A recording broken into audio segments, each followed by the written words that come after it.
Saya panggil ibu atau apa ya? Siapa?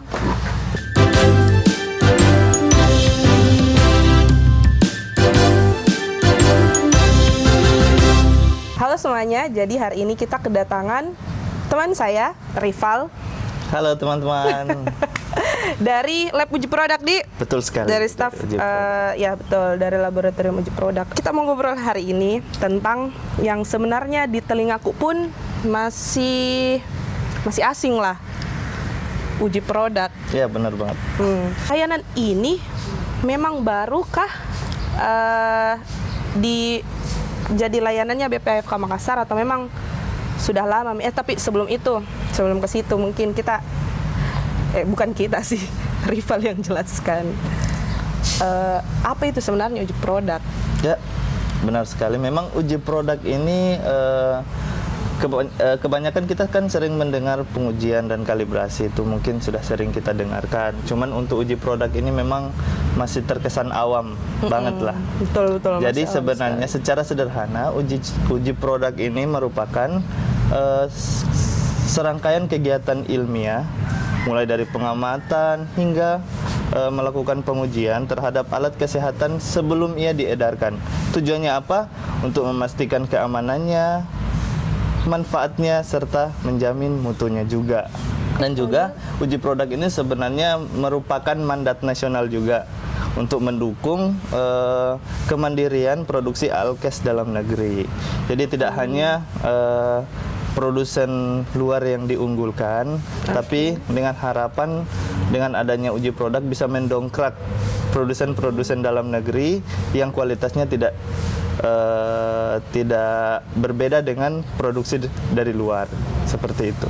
Oh, jadi ini uji produk ini, kalau misalnya ceritanya saya ada ada perusahaanku bikin alat kesehatan toh. Iya, betul. Jadi sebelum ku sebarluaskan berarti ke BPAFK Makassar, Kak. Tolong dulu ujikan ini produkku, begitu Kapang Di? Ya, betul. Supaya layak edar lah di masyarakat. Betul jadi keamanannya terjamin dan lain-lain, seperti itu. Ya, betul. Jadi kita kembali saat zaman COVID. Ya. Nah, pada saat itu ketika pandemi sedang berlangsung, banyak bermunculan alkes yang entah dari mana datangnya tiba-tiba. Mulai mungkin dari PTA atau PTB yang menjualnya. Namun setelah dibeli atau beredar di masyarakat, ketika digunakan ternyata malfungsi atau tidak sesuai klaim, sehingga yang dirugikan masyarakat itu sendiri. Dengan adanya uji produk itu memastikan sebelum dia diedarkan tidak terjadi hal-hal seperti kasus tadi. Jadi misalkan kamu ya selaku produsen mempunyai alat, agar misalkan ingin alat yang kamu buat itu dipasarkan ke masyarakat seperti itu, alat itu harus diuji. Sebenarnya sesuai dengan jargon gizi dulu itu 4 sehat 5 sempurna, 5-nya ini uji produk. Jadi untuk mendapatkan syarat izin edar, uji produk ini bisa jadi salah satu penyempurna agar izin edarnya bisa dikeluarin. Oh, seperti gitu. itu. Jadi penting sebenarnya juga kalau kita mau bikin apalagi alkes di kayak betul. riskan kila. Kalau misalnya hasilnya tidak akurat, pasti kasihan juga sama masyarakat yang maksudnya percaya alkes ini loh. Pasti harusnya akurat. Tapi karena tidak uji produk jadi malahnya kayak malfungsi kayak begitu tadi. Sebenarnya resiko dari alat kesehatan itu sama dengan alat-alat yang digunakan oleh masyarakat. Contoh kasus kemarin lagi booming soal apa itu? Kosmetik.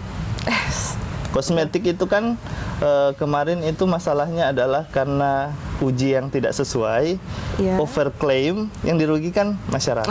Nah, kasusnya di alat kesehatan juga sebenarnya seperti itu. Sehingga itulah kenapa uji produk itu ada, untuk mencegah hal itu. Sehingga masyarakat itu bisa efektif dalam menggunakan alat kesehatan sehingga tidak merasa dirugikan. Berarti kayak kalau misalnya kayak kosmetik lagi. Kalau kosmetik orang pergi cek BPOM, kalau alkes kita bisa ke BPAFK. Iya, betul. Gitu. Nah, ini apakah cuman alkes saja ini diuji produk atau adakah bisa yang lain dikasih uji produk begitu? Betul. Selain uji produk alat kesehatan, baik itu pre-market, sesaat sebelum dipasarkan dan setelah dipasarkan, kami juga di BPFK sendiri itu sedang mengembangkan layanan uji produk perbekalan kesehatan rumah tangga. Seperti apa sih contohnya? Nah, apa seperti popok, pembalut wanita, bahkan kapas. Nah, kapas. itu iya, kapas muka, kapas wajah. Sama Ji. Kapas wajah ya seperti itu. Jadi memang ini ya hal yang baru bagi kita. Biasanya kita berkutat dengan alat kesehatan. Nah, ini kita ketambahan tugas untuk melakukan uji produk perbekalan kesehatan rumah tangga atau lebih kita kenal dengan PKRT. Mungkin teman-teman itu kalau di luar sering dengarnya PKRT itu merujuk kepada alat-alat seperti popok, pembalut wanita, bahkan kapas seperti itu. Jadi tidak hanya alkes saja yang diuji, tapi PKRT juga kita uji di sini. Dari yang semua disebutkan ini toh, uji produk, PKRT, alkes, apakah semua alkes dan apa tadi? Mungkin lebih enaknya disebut alat-alat rumah tangga, Kapang Di, alkes dan alat-alat rumah tangga. Bisa saya sebut seperti itu. Tetap namanya perbekalan rumah tangga. Produk-produk rumah tangga lah, Di. Jadi produk-produk kesehatan lah, bisa bilang. Karena kalau produk-produk rumah tangga banyak, bisa saja nampan.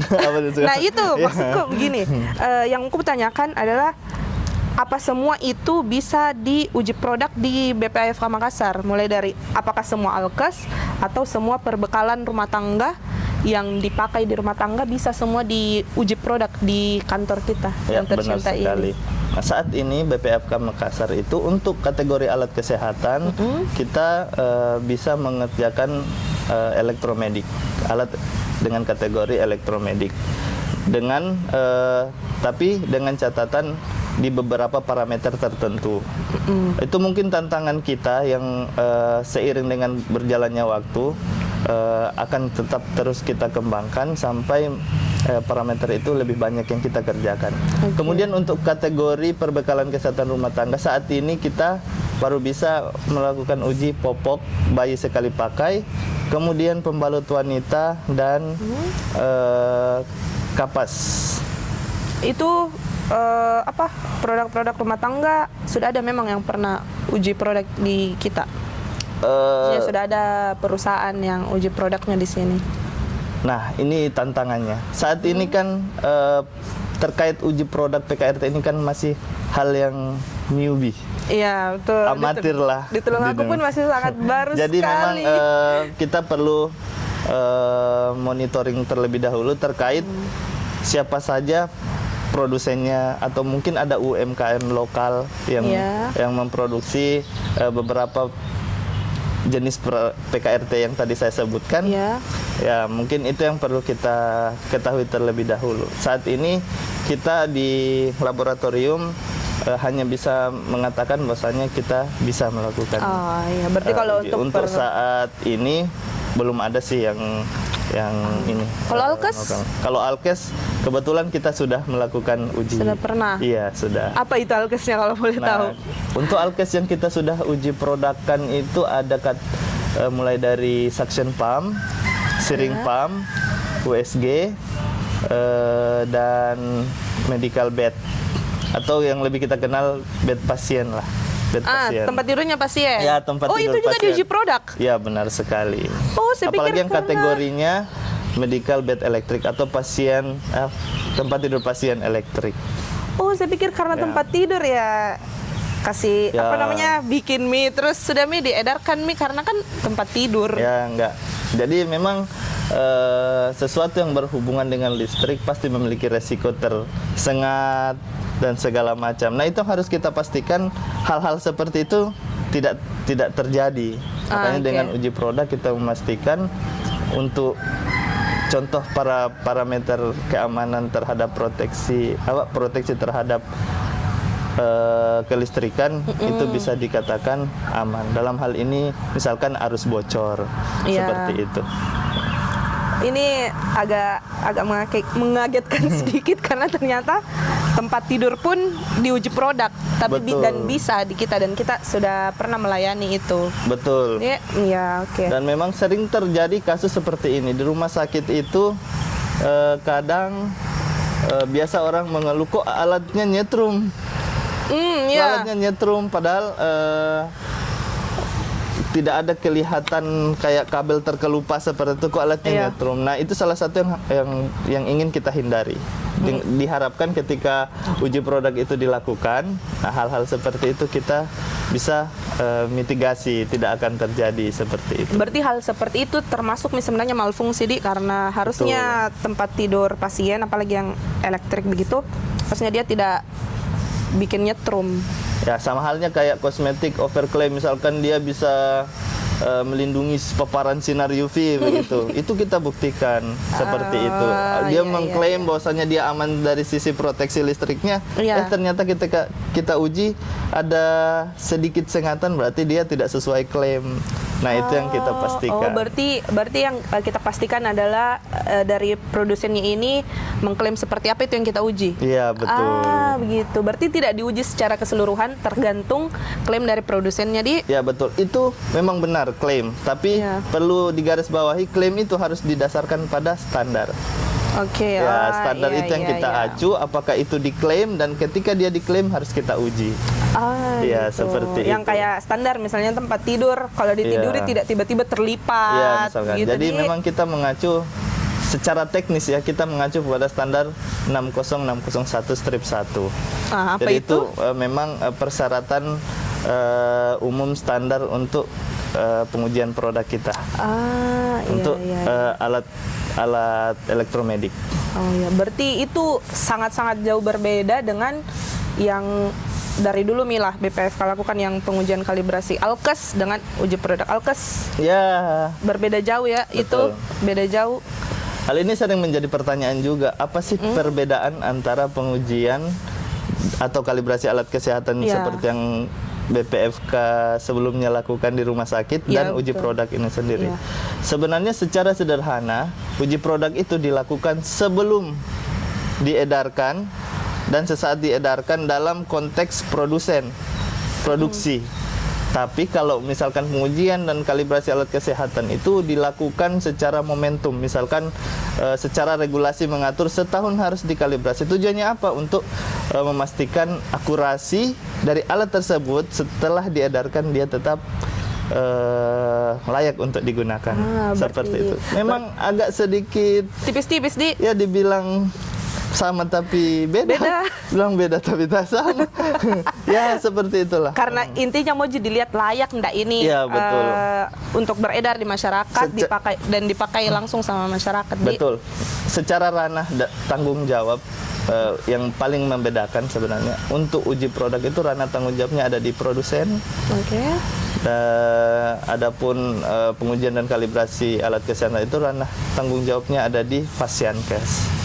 Jadi seperti itu. Betul, mungkin secara sederhananya seperti itu. Nah, dari tadi kan saya sempat singgung bahwasannya kegiatan uji produk ini sebagai salah satu syarat izin edar. Apa sih izin edar itu sebenarnya? Nah, memang izin edar itu seperti kunci. Jadi kunci untuk memasuki pangsa pasar. Jadi memang Kementerian Kesehatan dalam hal ini di bawah Farmalkes. Tapi sebelumnya kita ngopi dulu. Sudah seret tadi. Jadi sebenarnya secara sederhana izin edar itu seperti kunci untuk memasuki pangsa pasar. Seperti yang saya bilang di awal itu, sesuai jargon. Jadi memang untuk izin edar sendiri itu keluar, ada beberapa persyaratan yang harus dipenuhi. Nah, salah satunya uji produk. Jadi untuk terbitnya izin edar itu lewat uji produk ini. Kalau misalkan kita sudah lengkapi data produsen sudah lengkap, tapi produk yang ingin dipasarkan itu tidak diuji, nah itu bisa menggagalkan atau bisa menyebab tidak terbitnya izin edar itu. Izin edar itu keluar dari kita, dari BPFK, bukan ya? Kita hanya menghasilkan laporan hasil uji. Namun yang memverifikasi itu hingga terbitnya izin edar berada di wewenangnya Farmalkes. Oh begitu, berarti Iya, kita betul. cuma menguji, nanti setelah keluar hasil ujinya diserahkan ke Farmalkes, ke pusat, caranya ke Kementerian Kesehatan langsung untuk dikeluarkan izin edar di. Betul. Oh iya, oke. Ini kan kita layanannya bukan layanan sih, maksudnya sudah ada milah beberapa yang kita ini, dan mungkin ada yang produsen alkes atau apa namanya yang PKRT mau uji produk di sini, tapi karena kan kita masih baru, masih baru banget lagi malah. Kalau didengar tadi dari ceritanya Rival, sebenarnya kita ini sudah akreditasi belum sih untuk uji produknya sendiri? Ya benar, itu pertanyaan yang memang perlu dipertanyakan. Nah, alhamdulillah saat ini kita sedang proses untuk menuju akreditasi. Di antara langkah-langkah yang kami tempuh, kami sudah menyiapkan berkas atau dokumen pendukung untuk dilakukan akreditasi oleh Komite Akreditasi Nasional. Itu rencananya akan diselenggarakan mungkin di triwulan 4 atau di bulan November hingga Desember. Jadi insya Allah kalau tidak ada halangan yang berarti tahun ini kita bisa menyematkan akreditasi pada laboratorium kami. Akreditasinya dari? Komite Akreditasi Nasional. Oh, dari KAN ya? Dari KAN, atau yang lebih kita kenal KAN lah ya. Kita paling senang sekali untuk menyingkat. Jadi lebih kenal singkatan dibanding kepanjangannya. Lebih kenal KAN daripada Komite Akreditasi Nasional. Jadi kenapa harus akreditasi? Itu sebenarnya bukti bahwasannya kami benar-benar ingin selain menjaga mutunya agar sesuai dengan standar, kami ingin meningkatkan trust chain dari masyarakat. Bahwasanya laboratorium uji atau yang melakukan uji itu memang benar-benar melakukannya sesuai dengan metode yang diakui secara nasional maupun internasional. Jadi dengan kita berusaha untuk akreditasi, sebenarnya itu langkah yang positif. Bahwasanya kita benar-benar berintegritas untuk memastikan bahwasanya selain yang tadi saya bilang, sehingga tidak dikenal dengan istilah laboratorium abal-abal seperti itu. Iya sih, apalagi kita ini instansi pemerintah. Semuanya kalau bisa harus terakreditasi, mau layanan baru, layanan lama, akreditasinya harus dipertahankan. Betul. Masih ada mungkin Rival yang mau ditambahkan ke mana? Ke penonton? Ayo uji produk di kita atau betul. apa? Mungkin teman-teman yang ingin punya? Mungkin teman-teman yang punya alat, yang memiliki ketertarikan membuat prototipe alat, bisa datang ke BPAFK Makassar untuk uji produk. Mungkin bisa tanya-tanya atau penelitian lah atau apa, silahkan datang ke BPAFK. Boleh ya? Kalau mau penelitian bebas. Besok saya mau bikin siring pam. Boleh. Langsung calling Rival nih. Siapa tahu kan bisa menyematkan nama kamu di merek Alkes seperti itu. Nomor seri atau tanggal cantik kamu di nomor seri dan segala macam bisa. Bisa. Yang penting ingat bahwasanya harus aman, harus bermanfaat dan harus bermutu. Keren. Memang layanan baru itu kita harus sering-sering promosi. Jangan lupa datang ke BPAFK Makassar buat yang punya produk yang memproduksi alkes, perbekalan rumah tangga. Kita tunggu di BPAFK Makassar, nanti ketemu sama Rival. Oke. Sampai jumpa teman-teman. Terima kasih. Apa ini ruanganmu berasap-berasap? Ini namanya ruangan humidity chamber. Gunanya adalah memberikan kondisi kelembapan ekstrim pada alat kesehatan. Ini sebagai salah satu syarat sebelum kita melakukan pengujian selanjutnya. Alat apa yang dalam sini? Di dalam ini ada prototipe alat yang sedang kita uji, namanya suction pump. Yang mana itu suction pump? Itu ada yang berdiri besar. Oh, ini dua ini suction pump ini. Dua unit ini, prototipe ini itu yang akan diuji. Sedangkan alat yang kecil, mungil dan lucu itu itu yang gunanya menangkap. Kenapa dia? Nah, jadi kan kita tadi kan bilang memberikan kondisi ekstrim. Nah, dia gunanya ini memberikan mist atau kabut agar kondisi kelembapan ekstrem itu bisa tercapai. Oh, itu kenapa dia berkabut karena dari ini? Iya, dari ini. Terus dia berapa lama dibiarkan melembab begitu? Berdasarkan standar selama 48 jam. Berapa? 48 jam. Bukan atau 2 hari. Bukan 48 menit. Bukan. Jadi 48 jam. Jadi sebelum kita lakukan uji ini dan uji lainnya yang terkait, kita harus lakukan pengkondisian itu. Seperti itu. Nah, untuk kita mantaunya di dalam itu sudah berapa kelembapannya, kita menggunakan ini.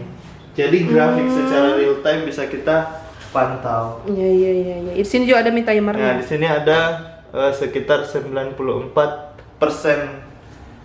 relative humidity. Relative humidity. Itu satuan kelembaban. Nah, itu yang akan kita berikan ke alatnya. Seperti itu. Oke, bye-bye alat. Sampai ketemu 48 jam lagi.